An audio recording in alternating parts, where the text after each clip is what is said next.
নমস্কার, শুভ সন্ধ্যা। আমাদের সঙ্গে আজ এমন একজন guest, he does not need any introduction to all the fans of Indian football also. Mr. Ajit, the chairman of Quest Corporate Group. Welcome to our show, sir. Thank you.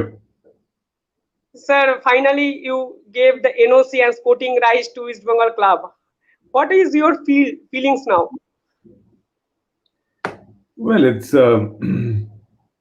a bit mixed in the sense we come away with great memories of, I think, of a club that's rich in history, of a club of a club that has many accomplishments, of a club that led Indian football over the last many years and carried the burden of victory for Indian football for many years.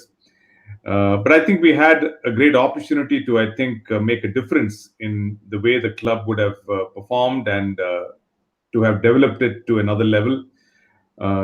To that extent, I think our purpose and our objective is only half served, but we know that there is a time to pass the baton on to somebody else, and we think somebody else will do a better job, if necessary, to take the club forward. So we are happy to pass that baton to an alternate arrangement, and whatever works best for the club is what I think we should do. There is so much emotion invested in the club by its fans, so I think we should be cognizant of what the fans also want and what their aspirations are. We should not take that lightly. Sir, there is some trouble on your sound, sir. Are you able to hear me clearly, or you're not able to hear at all? Okay, sir. My next question is that it seems that that is a battle of ego, clash between OS and the East Bengal officials. Is it true that the last episode was like a clash of ego? So I think it's not as much a clash of the ego. I think it is a clash of culture. Quest is a professional organization. So how do companies like us work? There are members in our company which are shareholders, like all of you are members at East Bengal, or like your Is it true other. That the last episode was like a clash of ego? So I think it's not as much a clash of the ego. I think it is a clash of culture. Quest is a professional organization. So how do companies like us work? There are members in our company which are shareholders, like all of. Sir, you came and invest lots of money on East Bengal club. When you came in East Bengal club, you had a dream, but any regret that you could not make it? We'd love to see this club become what we thought it can become, a premier club in Asia and perhaps competing globally. But I think there are difficulties in managing a transformation of such a old traditional club in such a quick period of time. So I think we have to go slower, but the club still needs transformation. I think what we have to know is that there are two aspects in the club. One is the administrative framework and arrangements for members, and the second one is sporting arrangements, the sporting activities, which is essentially the football that they play. And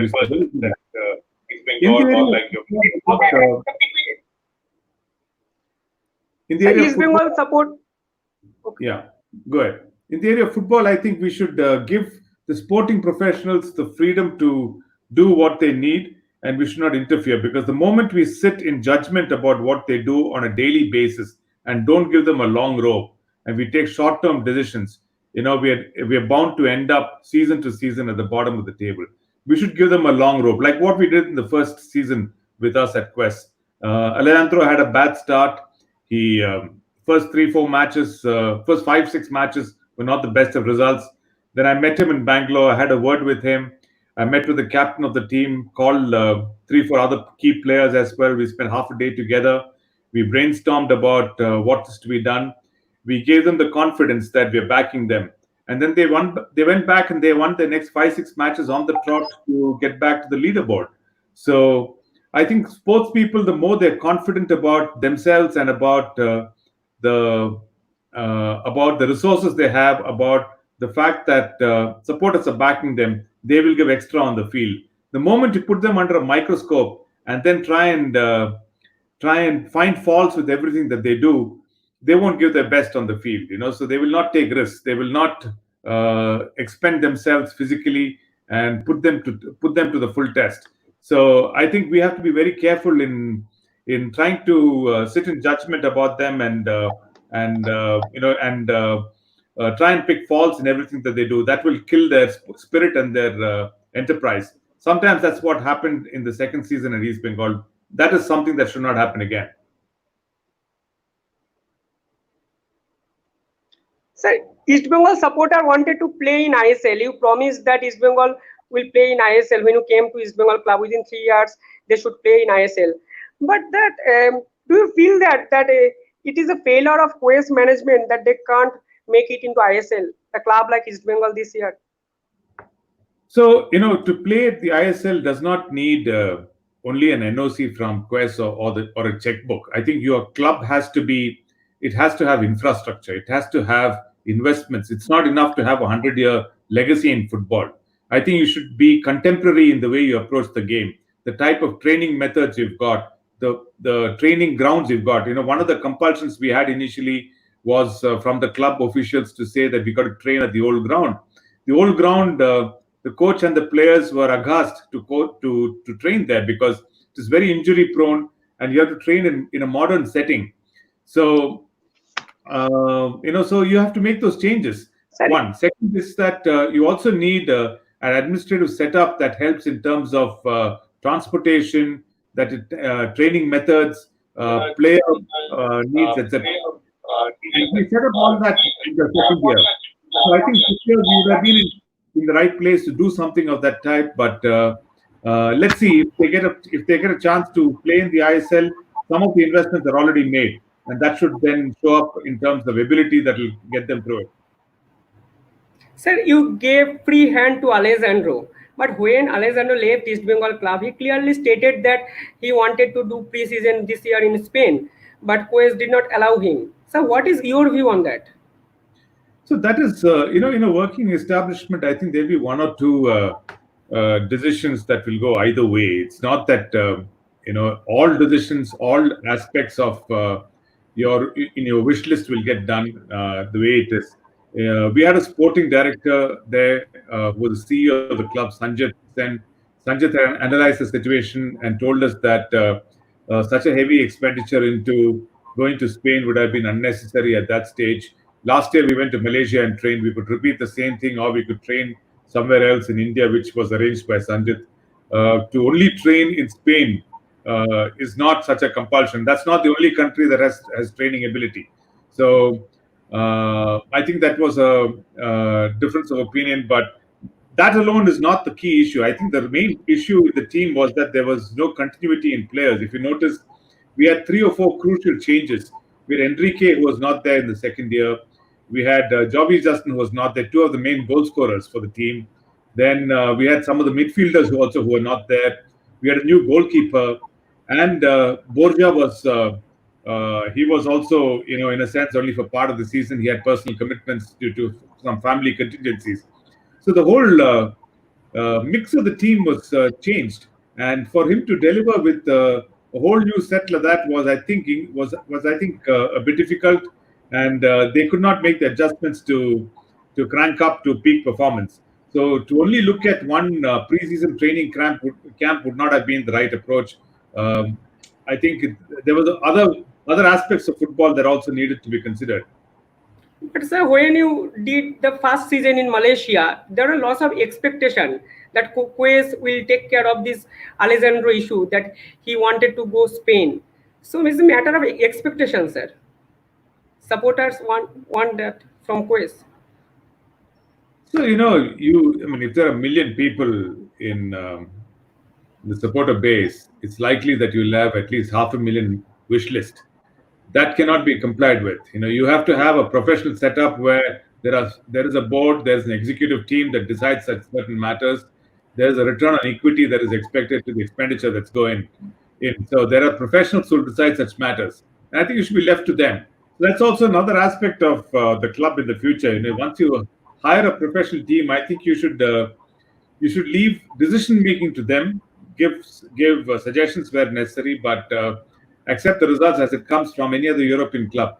Of course, you change the coach if he's repeatedly failing or not doing enough hard work to try and get the team turned around, or his strategy is wrong, or his choices that he's making, his judgment is poor. But otherwise, in a season of, let's say, at least 30, 40 matches, every 3 matches you cannot you cannot think of changing the coach. You should give him a longer rope. And often your playing strategy, style, and game acumen builds over a period of time, not over just one season. So I think we have to take a longer term approach at East Bengal, which is maybe at least about 3 to 5 years at a stretch that includes academies, talent scouting, long term contracting of players. You have to contract players for at least 2 to 3 years and not change people every year rapidly, because people tend to settle down in a system with a coaching system, with other players in the team. There's a friendliness, there's a camaraderie, and all that matters a lot in terms of building a winning combination. So my next two question are that you ignore the club, like that you shift your office to other place. The club officials told various times to different media. So why you need this? So I think that's why I keep emphasizing we have to differentiate between the the administrative activities of the club and the sporting activities. If both of them are mixed up, you'll go back another 50 years in your development. And I fear that you may end up doing it because if you want to bring back the sports office to the club office and have the club interfere in the sports activities, again you'll find the same problem surfacing. So I think you have to be clear that it's like a factory and an administrative office. Sometimes the factory is just separate and the administrative office is separate. And you just got to keep both. You can't put the factory inside an administrative office. So you got to think of it from a thought point of separation of responsibilities, and keep all sporting activities separate from the administration of the club. So you have just told that there are two key players like Enrique Chullobar Alte were out from the team. So, but the team building responsibility is dependent on the Quest officials. So, is not your failure? So when you say Quest officials, none of us from Quest Bangalore are involved with the day-to-day running of the club. We have a business to run. This is a sponsorship activity that we've taken for East Bengal to build a brand and to help them in their sporting activities. There's a full-time CEO for the club and his team of about at least another 10 to 15 people. So they were responsible for running of the club and for the selection of the team and for the administrative arrangements that's necessary for the club. So we would stay out of it, and we are not the professionals, and we are very clear. We will never step in to choose the team. We will back the captain. We'll back the coach to make the right decisions. But you should not expect us to take the decisions on their behalf. So while I admit that I think we could have done a better job at selection of some of the players, I think it's also a sort of perfect storm that in that year we had 4 or 5 of our key players who were not available. So to quickly find replacements for them would have been, I think, the most important thing to do. But we could not get all the players that we really wanted, and the coach had a big role to play in the selection of players. So unless he agrees to them, we wouldn't take them, and we just couldn't find enough of the players that the coach wanted. So I think we got stuck with a set of players who are not as good as maybe the first year, and not as much suited to the playing style that the coach had in mind. Sir, you issued a press release on Alvito Di Cuna that he should not enter the dressing room on the within 1 month, right, sir? So what was your view on that particular decision? You know that Alvito was part and parcel of the team for last 5 years. So when you have a coach, a professional coach with the stature, with the background, and with the previous work experience in a Spanish league, which is very professional, you have to give him freedom. There's no way that you and me and somebody else from the club can go in at halftime and tell the players change your playing style to do this, do that. There's no place for that. Also, you get 15 minutes to tell the players what to do, and in between, if 10 minutes is taken by somebody else, that's unacceptable. Second, you have to have players building unquestionable loyalty to the coach and not questioning the coach on what is to be done, what is to be, and not suggesting alternatives to a strategy because the coach is the boss. What the coach says the team must do and perform. This is a team sport. This is not an individual sport. So you cannot have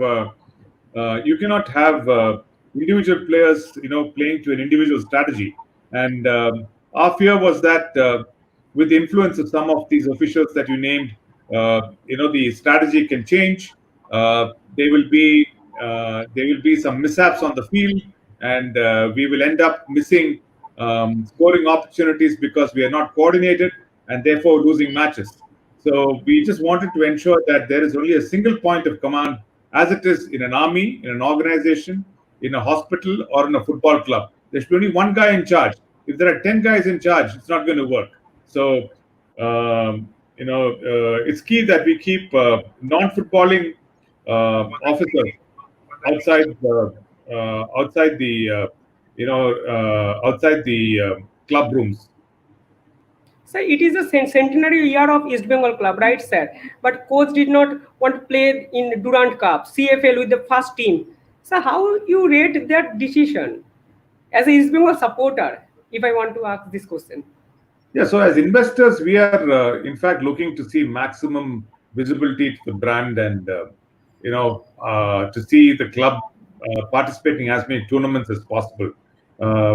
Except for the Super Cup, which we stayed out of because of the action by all the other clubs together, we were not against playing in whatever format we chose. The selection of the team and who goes for each match is, I think, left to the coach and the sports director, in which we would not interfere. So I think it's a local decision, and these decisions should be analyzed about how they were taken locally, and we had no role to play almost in that.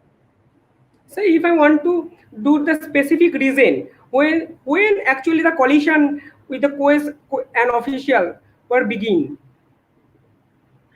Well, I would say that there are multiple situations when there'll be some sort of disengagement between sponsors and let's say club officers over 2 years' time.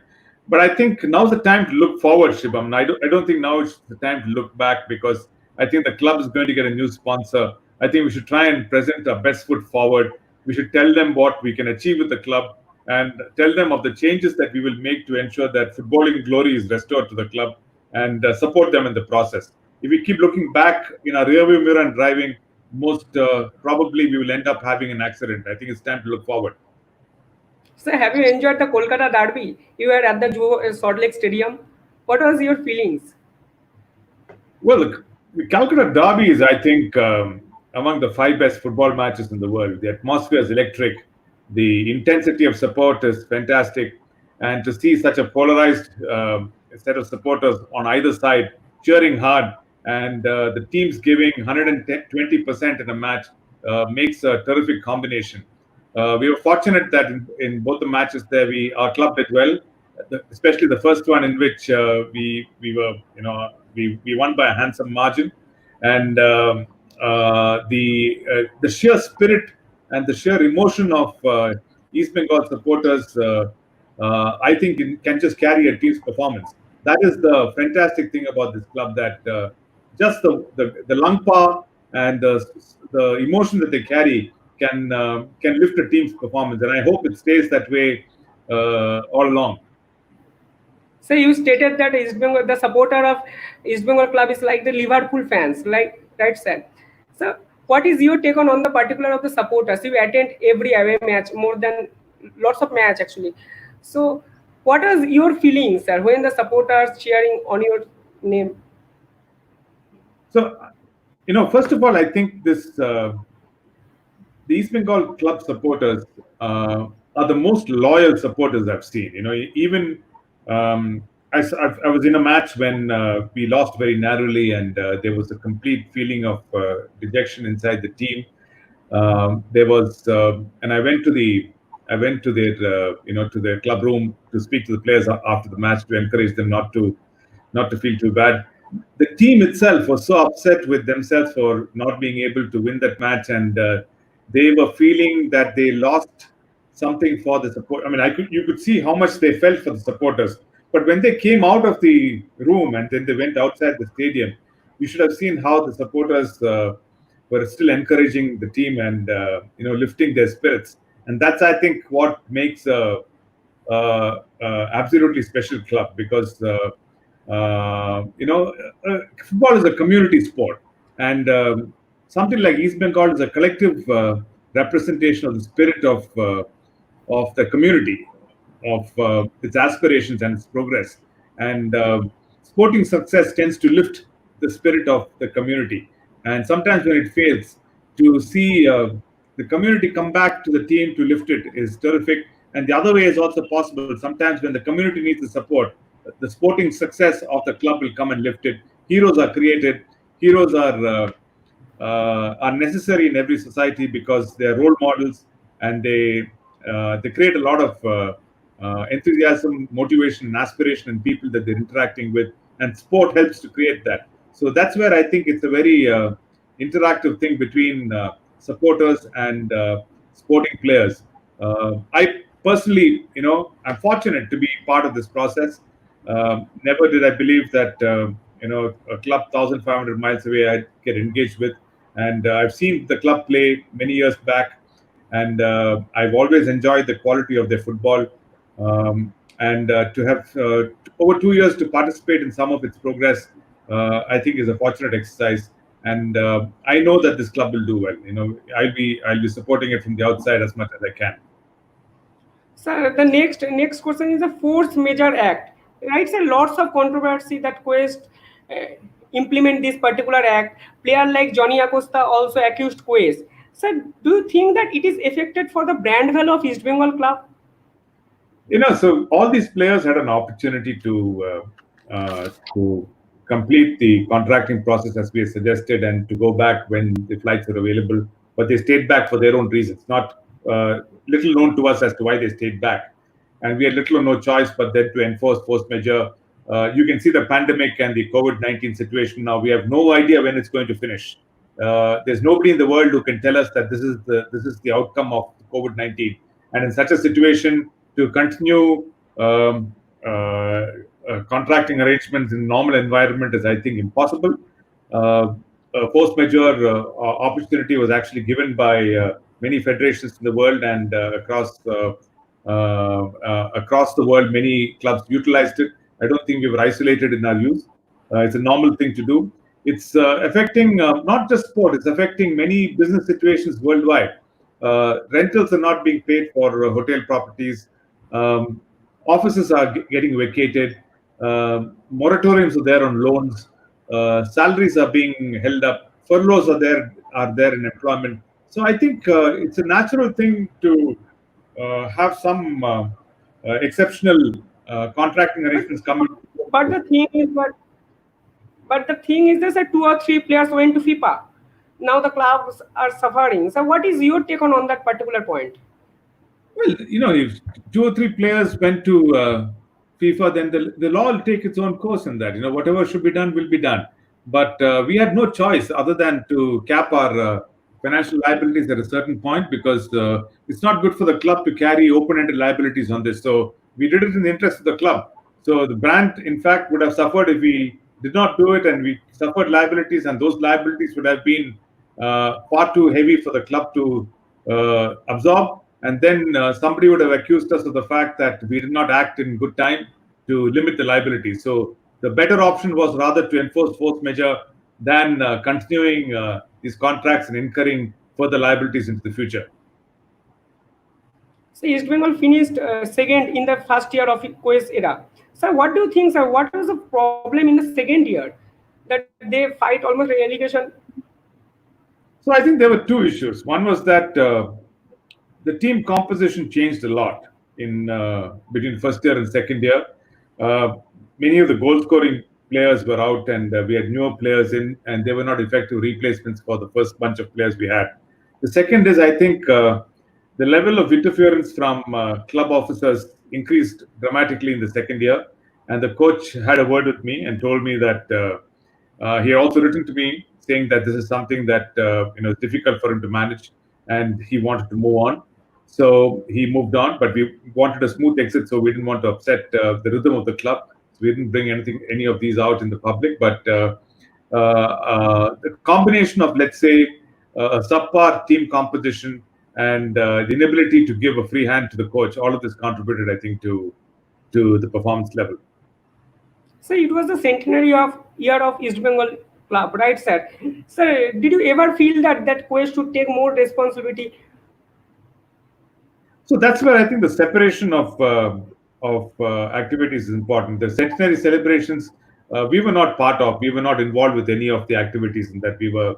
Um, we knew about it from the press, so we were not communicated about it. And we are fine with that because we think sports should be separated from the administrative activities.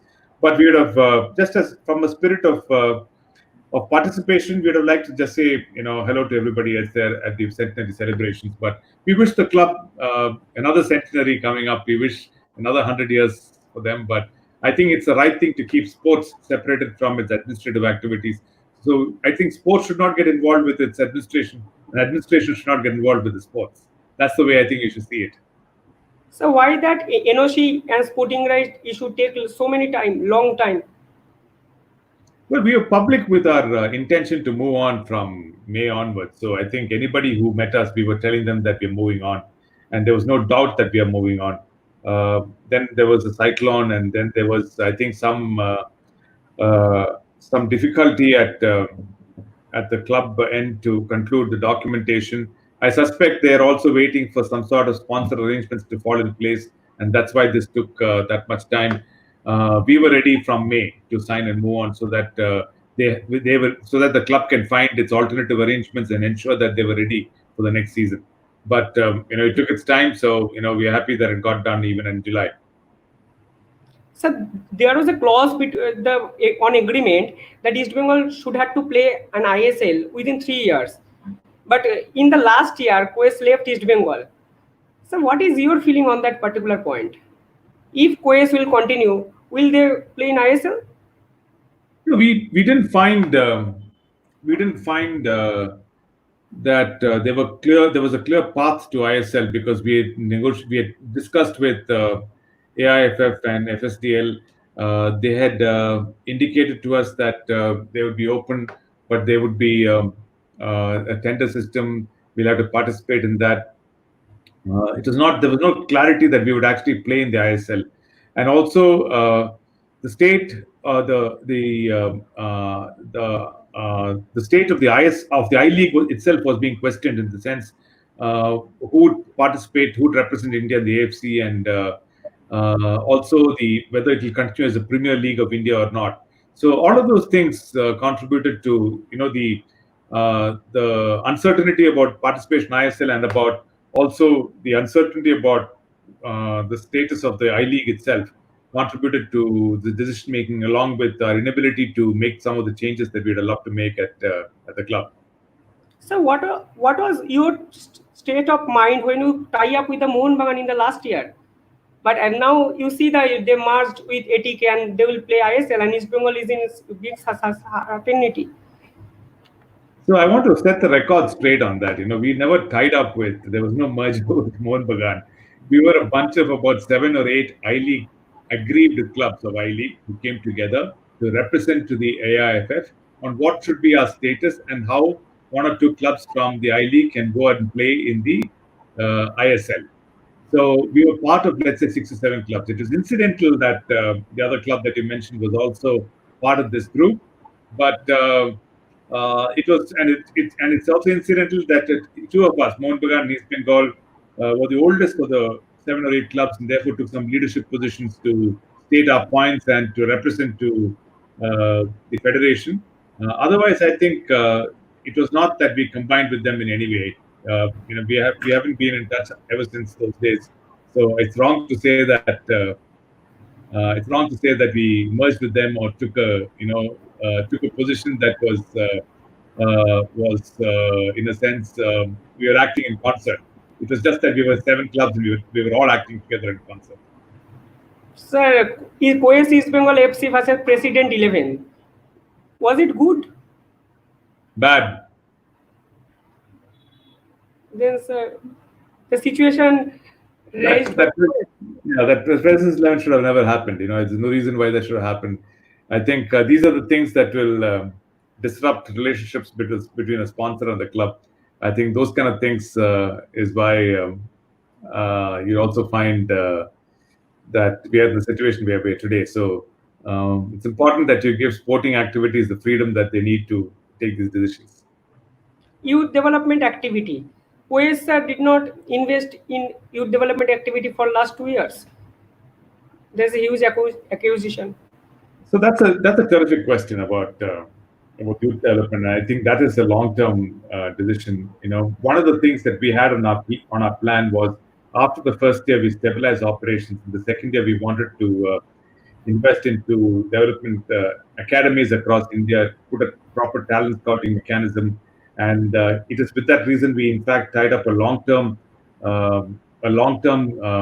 contract with the coach. Our coach's term was also not just year to year, so that he could also help in terms of putting a sporting system in place. We also hired a sporting director for the club. All those investments we made. So I think it should have all come through in the second, third year over a period of time. But unfortunately, we had the pandemic and then our exit.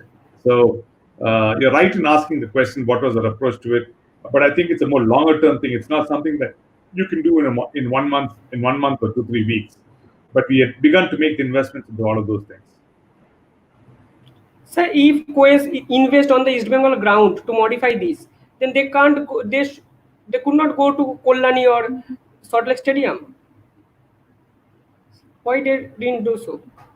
So I'm told there are restrictions on what you can do at the club because the ground is owned by the army, and the army will not allow many changes to it. And changes, if they can be done, come after an unreasonably long period of discussions, and by the time the season is over. So there is a short window to work on these things, and it doesn't seem to be that those permissions are going to come easily. So I think, unfortunately, we have to look at alternative site arrangements for training and match play. Sir, after 2 years, what is your actual position? So our actual position is one of having experienced the passion of about 1 million fans of East Bengal club, of having helped it get to the closest point ever in its history of the championship by just 1 point. Never before has it been short of championship by just 1 point, and of having instituted changes at the club, which I think will help them in the long term, and showing them a way to becoming a more professionally managed sporting outfit. From a Quest standpoint, we got our brand in the eastern part of India.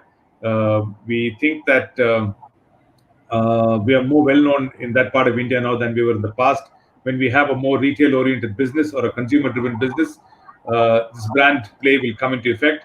And if there's in the future, there is some opportunity to participate in sports either at a personal level for me or through some other organization and not through Quest, then I think some of the lessons that we learned from here will stand up in good stead about how to plan better and to achieve better success.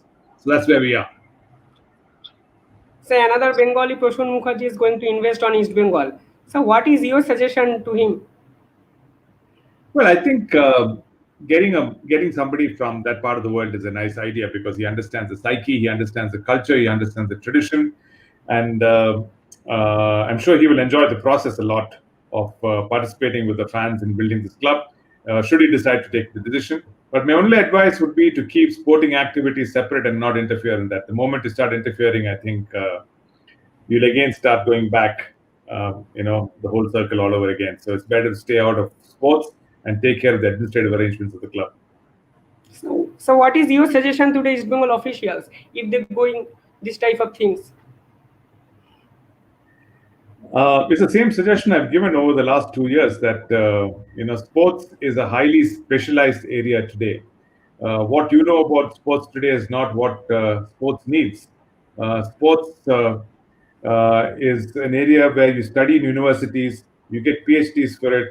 There are professionals with years of experience and tremendous investments made into their career, and we must trust them with it. So we can't sit on the sidelines and start telling them about how to play the game. It's like you telling Maruti what cars they should make. You can have a preference of what car you want to drive, or uh, what type of steering wheel you would like, or engine structure, or transmission, or differential system. But to sit with them to design it, unless you have the skills for it, you should not even try. You should stay out of it.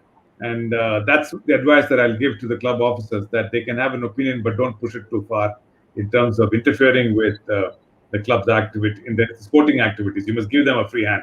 That's my last piece of advice. So you have stated that you gave NOC for the supporters. Why you have stated like that?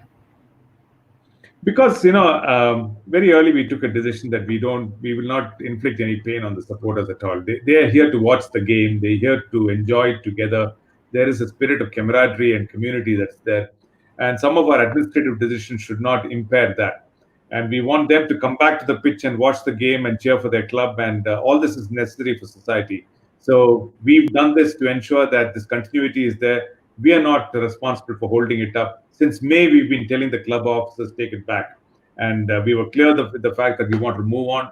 They need the time to prepare for the new season, so we thought that they have June, July, and a little bit of August to get ready for the new season. That's sufficient time, and that's why we were pushing it. So that's why I reiterated that we did this for the club. We did this for the supporters of the club. We did it for all the fans, and we hope that they will enjoy their freedom now, and they will enjoy their ability to go back and watch the game and to cheer for their favorite team. So what is your take on ATK Mohun Bagan merger? Well, you called me to talk about East Bengal today, so I think I should stick to talking about East Bengal. No, just as a football fan, what is your view on that particular point? I think a club with that much tradition as they have, the fans will find it initially a little difficult to adapt to a new circumstance, because they're used to their colors, they're used to their flag, they're used to their playing style, they're used to their gossip, and they're used to the pre-match and post-match analysis of how they would do things. And to find that all changed will take them some adjustment. I hope they make the adjustment. If they don't make an adjustment, in 2 years' time, they'll be looking for a new arrangement.